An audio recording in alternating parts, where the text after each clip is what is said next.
Баршаңызға сәлем достар. Бүгін сіздермен осындай өте керемет улитка брынзамен және картошкамен дайындаймыз. Бұл тағамды дастарханға ыстық немесе салқын күйінде де ұсынуға болады. Достар, видеоны соңына дейін қараңыздар. Егер де сіздерге ұнап жатса, каналыма міндетті түрде тіркеліп, осы видеоны қолдап, пікір қалдыруды ұмытпаңыздар. Жылдам дайындалатын, уақыт алмайтын өте керемет тағам.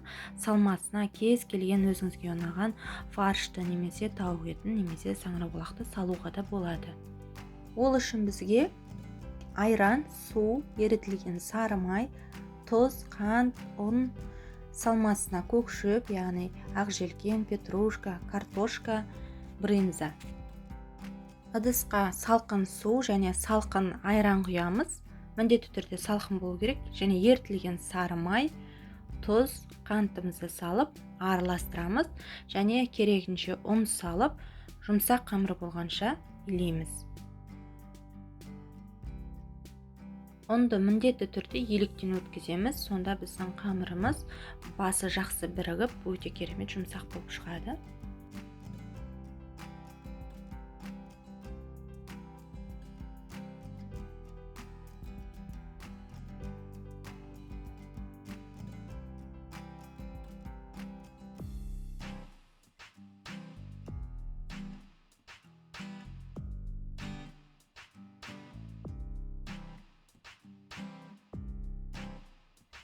Енді салмасын дайындаймыз. 3 орташа картопты 4 бұрышты етіп турап аламыз, немесе теркадан өткізсеңіздер де болады.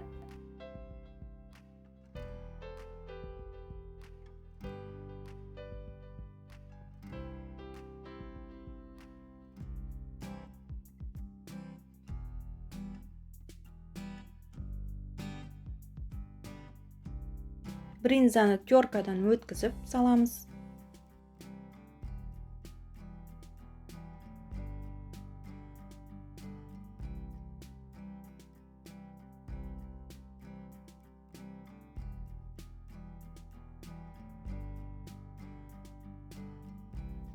Үстіне бір бума укропты және петрушканы тураймыз.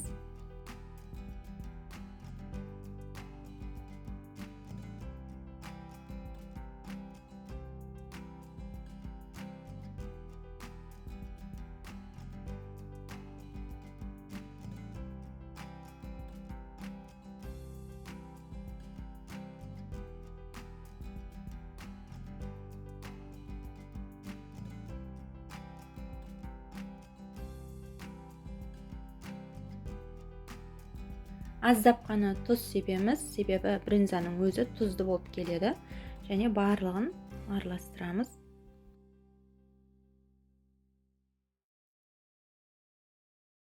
Енді жұмсақ қамырымызды алып, осылай сопақша етіп, теңдей бөліп шығамыз. Менде 5 бөлікке бөлінді, 6 немесе 7 бөлікке де бөлулеріңізге болады.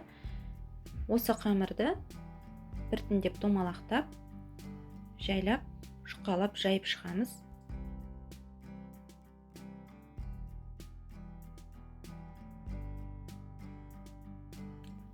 Әр бөлігін осылай сопақша етіп қана жаямыз, себебі бізге рулет секілді жасау керек. Сол себепті міндетті түрде сопақша етіп, жұқалап, жаю керек.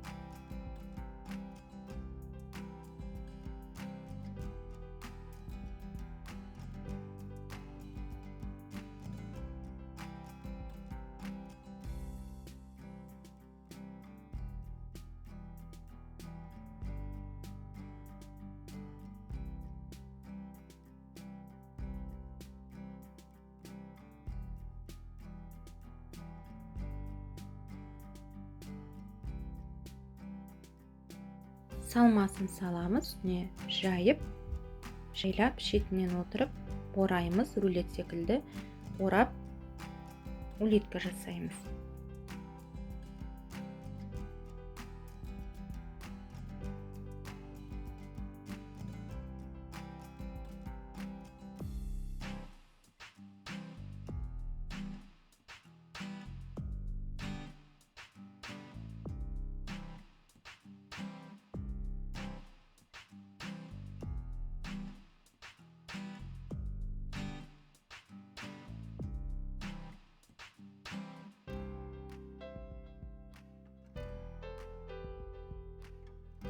Улиткамызды қағаз төселген противеньге орналастырып, үстінен сәл ғана басып қоямыз.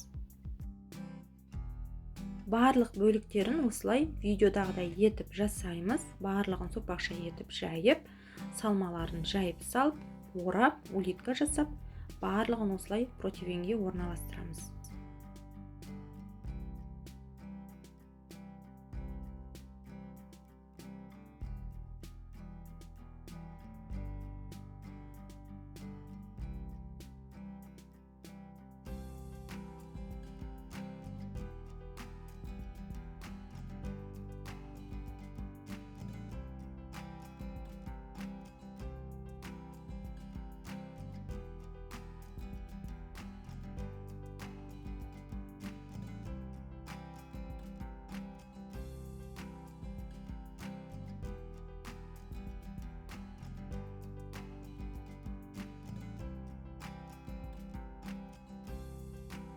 Улиткамыздың бетіне жұмыртқаның сарысын жағып шығамыз, және әдемілік үшін кунжут сепсеңіздер болады.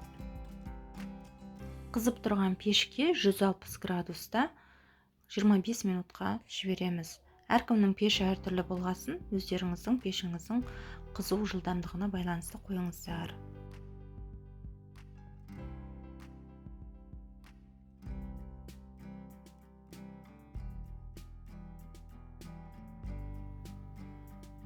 Міне улиткамыз уже дайын, өте керемет болып шықты.